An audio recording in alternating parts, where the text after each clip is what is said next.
السلام علیکم ورحمۃ اللہ تعالیٰ وبرکاتہ۔ محترم ناظرین، امید ہے کہ آپ حضرات خیریت سے ہوں گے۔ آج کا سوال یہ ہے کہ روزے کی حالت میں جو ڈائلیسس کیا جاتا ہے تو ڈائلیسس کرنے کی وجہ سے روزہ دار کا روزہ فاسد ہوگا یا روزہ ہو جائے گا؟ تو اس سلسلے میں عرض یہ ہے کہ ڈائلیسس کی دو قسمیں اور دو طریقے رائج ہیں۔ پہلا طریقہ ہیمو ڈائلیسس اور دوسرا طریقہ پیریٹونیل ڈائلیسس۔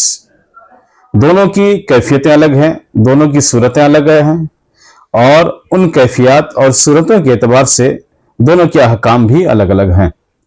ہیمو ڈائلیسس میں خون میں جو فاسد مادہ جمع ہو جاتا ہے، انسان کے جسم میں نمک بڑھ جاتا ہے، پانی زیادہ ہو جاتا ہے، تو مشین کے ذریعے سے اسی فاسد مادے، بڑھے ہوئے نمک اور زائد پانی کو نکالا جاتا ہے۔ پھر دوا اور کیمیکل مکس کر کے مواد کے ساتھ رگوں کے اندر جسم میں واپس لوٹا دیا جاتا ہے۔ ہیمو ڈائلیسس سے روزہ فاسد نہیں ہوتا، کیونکہ اس میں کوئی بھی چیز منافذ اصلیہ یا غیر اصلیہ سے جوف دماغ یا جوف معدہ تک نہیں پہنچتی، یا یوں کہہ لیں کہ کوئی بھی چیز دماغ کے اندر یا پیٹ کے اندر کوئی چیز نہیں پہنچتی، بلکہ رگوں کے اندر پہنچتا ہے۔ اور ہم نے اس سے قبل بتا دیا ہے کہ روزہ اس وقت فاسد ہوگا جبکہ کوئی چیز منفذ کے ذریعے سے، چاہے وہ منفذ اصلی ہو یا منفذ غیر اصلی ہو۔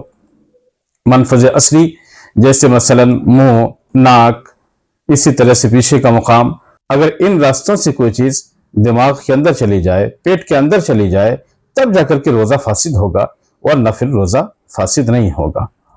اور پیریٹونیل ڈائلیسس میں مریض کے پیٹ میں جو موٹی تہ ہوتی ہے وہاں تک سوراخ کیا جاتا ہے، اور پیٹ کے اندر جو ملی ہوئی باہری ایک جھلی ہوتی ہے وہاں پہ پائپ ڈالا جاتا ہے۔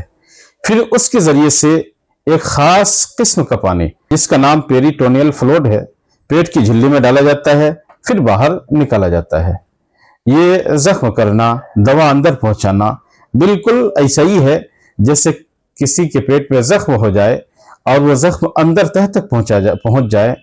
تو جس طرح سے پیٹ کے اندر زخم ہو جائے اور اس زخم میں دوا ڈالی جائے، دوا اندر کو پہنچ جائے، اس کی وجہ سے روزہ ٹوٹ جاتا ہے، تو اسی طرح سے پیریٹونیل ڈائلیسس میں بھی روزہ ٹوٹ جائے گا۔ تو حاصل جواب یہ کہ ہیمو ڈائلیسس میں روزہ نہیں ٹوٹتا ہے، اور پیریٹونیل ڈائلیسس میں روزہ ٹوٹ جاتا ہے، فاسد ہو جاتا ہے۔ وآخر دعوانا ان الحمدللہ رب العالمین۔ السلام علیکم ورحمۃ اللہ تعالیٰ وبرکاتہ۔